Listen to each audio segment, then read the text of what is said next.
असो आता चाड हा कविता संग्रह आपण पाहत होतो.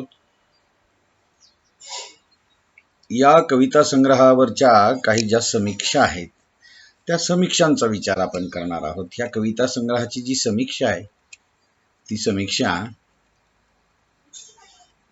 ही कविता काय सांगते, या कविता संग्रहातल्या सबंध कविता काय आहे.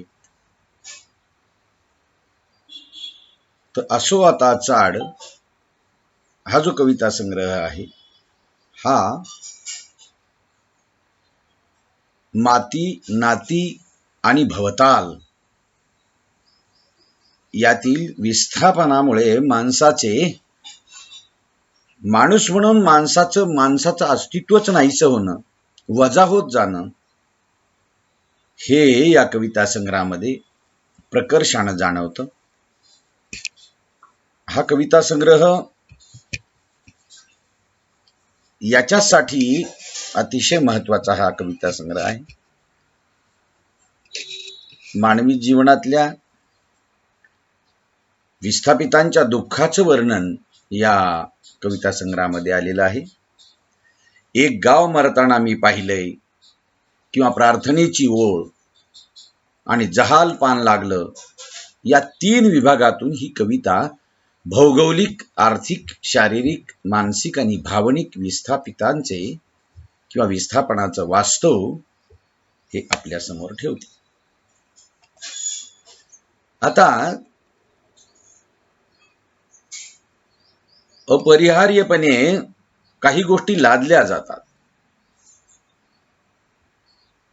धरणग्रस्तांच्या ह्या व्यथा आहेत. या विस्थापितांचं पिळवटून निघालेलं आयुष्य आहे आणि हे पिळवटणारं आयुष्य संवेदनशील मनाच्या कवीने, एका शिक्षकाने या विस्थापित झालेल्या गावाचं, त्या मातीचं, तिथलच्या भवतालचं हे वर्णन 25 कवितांच्या मधून अत्यंत ज्वलंत अनुभवांचं दर्शन इथं घडवलेलं आहे.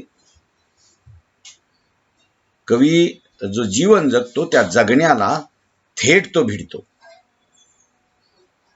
प्रतिमा प्रतीक असा अवास्तव बडेजावपणा कवीनं कुठेही दाखवलेला नाही. प्रामाणिकपणे जीवनाची जी अस्सलता आहे, जी सल आहे, जे दुःख आहे, ज्या वेदना आहेत, त्या अत्यंत पारदर्शकपणानं कवीनं संदीप जगदाळे यांनी उमटवलेल्या आहेत. असो आता चाड या कविता संग्रहाच्या माध्यमात. माणूस विस्थापित होतो म्हणजे नेमकं काय होतं बरं? या प्रश्नाच्या मुळाशी जाताना कवी आपल्या मातीची आस आणि पायाखालच्या जमिनीचा परकेपणा यामुळे त्याच्या जीवनात जे दुभंगलेपण येतं आणि यातूनच माणसाच्या एकूण अस्तित्वावर जे प्रश्नचिन्ह उमटतं ते या कवितेच्या मध्यवर्ती ठिकाणी आहे. हा कवितेचा गाभा म्हणायला हरकत नाही. पाय टेकायला कोणी जागा देत नाही, अशी अवघड वेळ आल्यावर काय पत्ता सांगावा माणसानं. आणि म्हणूनच कवी म्हणतो, पाण्यात मासे राहतात, खेकडे, मगर, कासव आणि माझा गाव देखील राहतो. भीती वाटते, कोणी माझा पत्ता विचारला तर मी काय सांगू? कारण पिढ्यानपिढ्या वसलेलं गाव, घरदार सोडणं, घरादारात पाणी गेलेलं पाहणं उघड्या डोळ्यांनी, आणि विस्थापितांचे हाल मग सरकारी दरबारी हेलपाटे घालणं, कागदी घोडे नाचवणं, या दिवस पुढे पुढे सरकत जातात तेव्हा डोळ्यातली सबंध स्वप्न खऱ्या जगण्यापासून कशी दुरावत राहतात आणि ही दुरावत जाणारी स्वप्न, त्याचबरोबर स्वप्नरंजनाचा भूतकाळ, त्यानं जगलेलं, अनुभवलेलं गाव, गावातलं शिवार, घर, माणसं, तिथलची माती, शेती, झाडं, झुडपं, आपल्या हक्काची जागा परतून आता कधीच येणार नाही, हे सगळे अनुभव माणसाला जे स्मरण असतं, ते स्मरण हा जणू माणसाला शाप आहे की काय, ते पुन्हा पुन्हा मला माझं गाव आठवतं आणि त्या आठवणींना ते गाव माझ्या मनातलं विसरू देत नाही. आणि यातूनच मानसिक आणि भावनिक विस्थापनांचं वास्तव अत्यंत गडद होत जातं. कधी काळापासून पिढ्यानपिढ्या बापजाद्या आजापंजापासून गावाची जीवनदायिनी म्हणून ठरलेली ही जी नदी आहे, ती नदी माणसाला तसं मुळापासून वेगळं करण्याचं ठरवते हे मान्य करवत नाही, पण तरीही ते सत्य स्वीकारावं लागतं, जगावं लागतं. तिच्या देहावरची ही जणू जखम आहे आणि धरणानं रक्तबंबाळ झालेलं सामान्य माणसाचं अर्थहीन आयुष्य पुढे पुढे सरकत राहतं. याची कुठेही नोंद होत नाही आणि मानवी मनाला विषण्ण करणाऱ्या परिस्थितीत आयुष्य माणसाला जगावं लागतं. हा प्रश्न कवीला पडतो आणि मुळापासून तुटलेल्या गावाचे जे स्मरणात राहिलेले असंख्य प्रश्न आहेत, ते प्रश्न कवी इथं उपस्थित करतो. गाव, शेत, शिव, झाडं झुडपं, त्याच्यावर पोसणारी माणसं, तुटपून जमिळणारं उत्पन्न, ही सगळी आता संपून गेलेली आणि म्हणून आता जगण्याच्या किमान गरजा देखील भागवणं अवघड होत आहे. तेव्हा अशा परिस्थितीत काय उपाय सुचावा, काय उपाय सुचवावा, कुणी सुचवावा, काय उपाय करावा, या प्रश्नांच्या गर्तेत सापडलेलं इथं मानवी जीवनाचं आयुष्य आहे. तिथल्या स्त्रिया, तिथली मुलं, ह्या विस्थापित लोकांचे झालेले हाल या कवितेच्या केंद्रस्थानी. आणि ज्या गावात कुठेतरी पाय टेकायला जागा मिळते, कसं बसा पाय टेकायला जागा मिळते, तिथे गेल्यानंतर उपरेपणाची जी भावना आहे ती डोळ्यातल्या पाण्यानं थांबू देत नाही. मग अशा वेळी आपला सगळा संसार मुलाबाळासकट वागवताना आणि पुन्हा दुसऱ्या बाजूला जागतिकीकरणाचा असह्य रेटा या स्त्रियांना भोवंडून टाकतो आणि ही विस्थापितांची जी व्यथा आहे ही कोणत्याही एका भूमीशी, परिसराशी किंवा समूहाशी निगडीत नाही. हा दुःखाचा आदिम स्वर या जायकवाडी, सरदार सरोवर, रिहंद, भाकरा, कोलार यासारख्या असंख्य धरण बांधण्यात आले. त्या प्रत्येक धरणात आणि धनुष्यकोडी सारख्या गावागावात विस्थापित झालेल्या माणसाचा हा एक समूह स्वर आहे, असं आता चाडणं. माणसं प्रगतीच्या पाऊल वाटेवरची असह्य परफट कोणालाही दिसू नये, ती लक्षात येऊ नये व त्याकडे बघावे असे वाटूही नये, ही अनास्था या कवितेमध्ये प्रामुख्याने येते. हे विस्थापन लहान मुलांचे आहे. शिक्षणापासून त्यांची नाळ तोडतं आणि कवीतल्या शिक्षकाला अंतर्बाही अस्वस्थ करतं. पोटापासून भाकरीपर्यंतचे अंतर कापण्याचा हा जो प्रवास आहे, तो प्रवास कोणत्या भविष्याचे सूचन करीत आहे, या प्रश्नांचा विचार देखील करवत नाही. इतकी भीषण परिस्थिती आहे. ही कवीची वेदना आहे आणि ही कवीची वेदना या कविता संग्रहामध्ये ठळकपणाने आपल्याला दिसते. भूमिनिष्ठ शेतकरी असेल, कष्टकरी वर्गाचं हे जे विस्थापित होणं आहे, त्यांच्या आयुष्याचा जो आयाम बदलून टाकणारं जे जीवन आहे ना, हे प्रकर्षानं आपल्या नजरेसमोर भरतं. म्हणून कवी या सगळ्यांचं वर्णन करतो.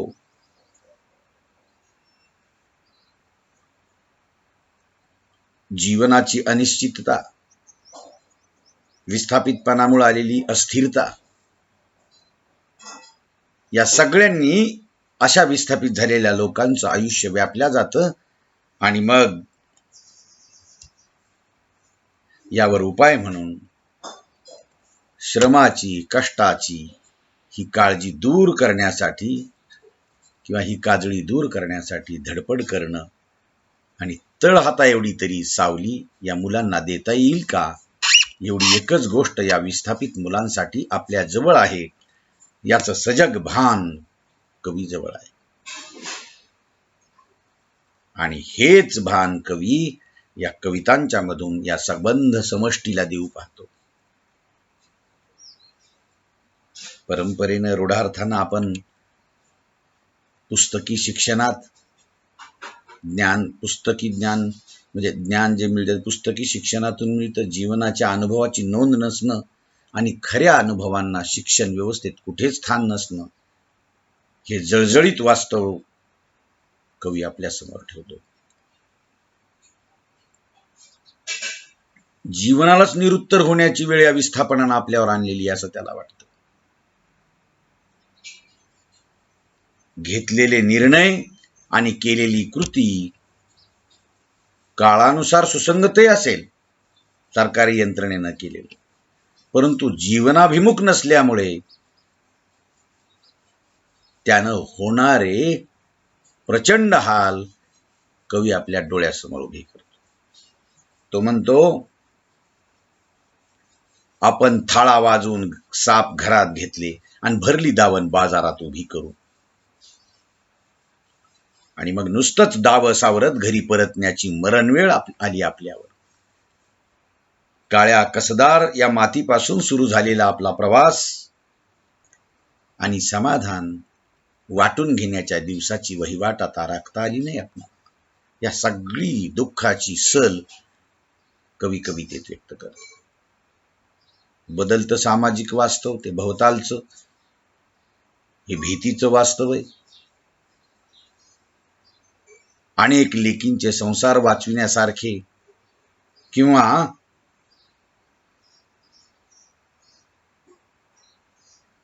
आधीच्या काही अनेक पिढ्या इथं जगून गेल्या.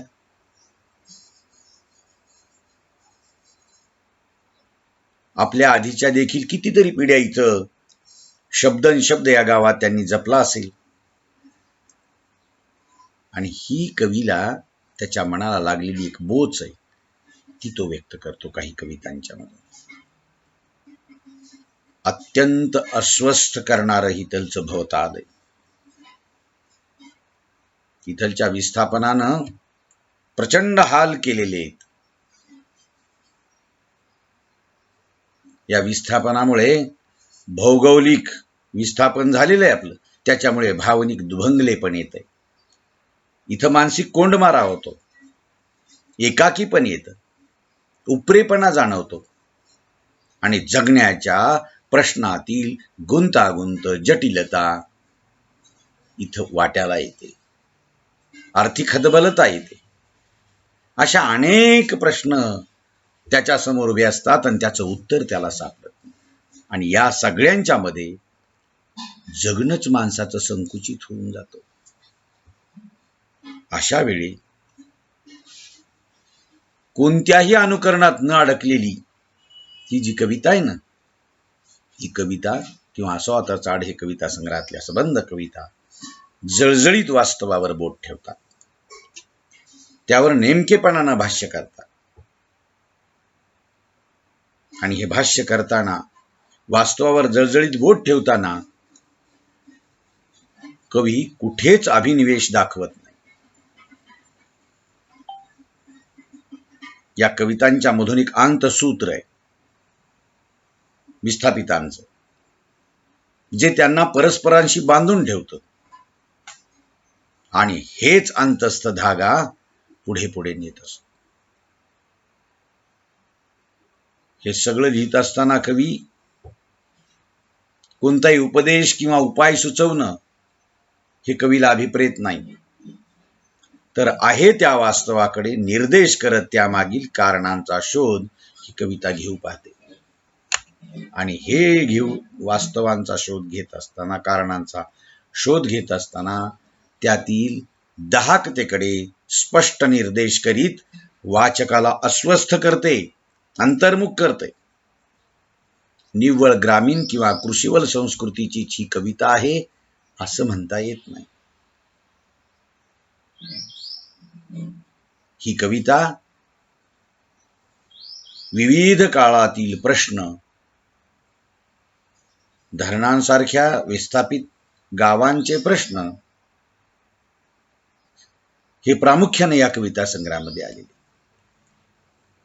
आणि हे विस्थापित पण ज्यांच्या वाट्याला आलं, त्यातून त्यांच्या जीवनात उद्भवलेली जीवघेणी परिस्थिती ही कवीनं मांडलेली. जागतिकीकरण, आधुनिकीकरण, उदारीकरण, औद्योगिकीकरण या सगळ्या प्रक्रियांच्या मधून येणारं विस्थापितांचं वास्तव या कवितेमध्ये. अशा वेळी आपल्यातल्या कनवेची किंवा बांधिलकीची, अस्वस्थतेची आपण एकमेकाशी कोणत्या ना कोणत्या करुणेनं बांधलेलो आहोत. आपली एक बांधिलकी आहे, एकमेकांची आस्थेनं विचारपूस आहे, किमान माणूसपणाची तरी आता चाड आता असायला हवी, हे उपहासात्मक मागणं कवी या कविता संग्रहाच्या शीर्षकातून करतो. असो आता चाड, अरे बाबा आता निदान ह्याची तरी चाड असावी, आपल्यातल्या कनवेची, बांधिलकीची, आस्थेची, किमान माणूसपणाची तरी. आणि हे उपहासात्मक त्याचं जे मागणं आहे, इथं कवीनं हे प्रकर्षानं अधोरेखित केलेलं आहे आणि ही कविता म्हणून लक्षवेधी आहे. अशा या सबंध कविता ज्या आहेत, त्या कविता कवी या ठिकाणी मांडताना आपणाला दिसतो. अशा सबंध कवितेंच्या मधून या ज्या कवीनं मांडणी केलेली, ही मांडणी विशेषतः संदीप जगदाळे यांनी औरंगाबाद जिल्ह्यात आजच्या छत्रपती संभाजीनगर जिल्ह्यातली हे कवी आहेत आणि त्यांनी ही मांडणी केली. विस्थापितांचं काय आयुष्य असतं, त्यांच्या वाट्याला जे जगणं येतं, त्या जगण्याची प्रचंड घालमेल या कविता संग्रहाच्या माध्यमातून आलेली आहे. मी तुम्हाला काही भाग आता सांगितलेला आहे. या कविता संग्रहातला अजून एक भाग समीक्षेचा आपण पाहूयात आणि मग पुढच्या आठवड्यापासून मी तुम्हाला कादंबरी वाङ्मयांच्या संदर्भानं सांगणार आहे. तोपर्यंत आपण इथं थांबूया. ठीक.